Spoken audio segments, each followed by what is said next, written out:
ഇപ്പോൾ എപ്പോഴും ഹെൽത്തിനെ കുറിച്ച് ആലോചിക്കുന്നവർ മാത്രമാണ് പലപ്പോഴും കറക്റ്റ് സമയത്തിന് വെള്ളം കുടിക്കാറുള്ളൂ. പലപ്പോഴും എനിക്ക് പേഷ്യൻസ് വരാറുണ്ട്, തലവേദനകൾ, അതേപോലെ ഭയങ്കരമായിട്ടുള്ള ക്ഷീണം, ഒന്ന് പുറത്ത് പോകുമ്പോഴേക്കും മൈഗ്രെയിൻ വരും, അതല്ലെങ്കിൽ ഭയങ്കര ഡ്രൈ സ്കിന്നാണ്, ഡ്രൈ മൗത്താണ്, കറക്റ്റായിട്ടുള്ള മോശം പോകുന്നില്ല എന്ന് തൊട്ട് പല പല ഇഷ്യൂസ്, പീരിയഡ്സ് കറക്റ്റ് ടൈമിന് വരുന്നില്ല. എന്നാൽ ഞാൻ ആദ്യം ചോദിക്കുന്ന ഒരു കാര്യമാണ്, കറക്റ്റായിട്ട് വെള്ളം കുടിക്കാറുണ്ടോ എന്നുള്ളത്.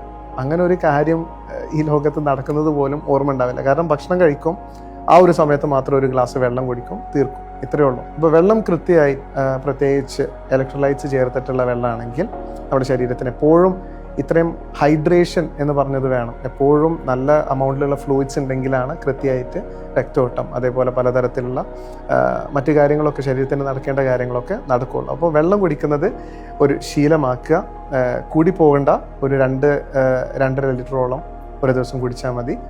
കുറച്ച് ഉപ്പോ അല്ലെങ്കിൽ അതിൽ കുറച്ച് ചെറുനാരങ്ങയൊക്കെ പിഴിഞ്ഞ് കഴിക്കുക, വളരെ നല്ലതാണ്.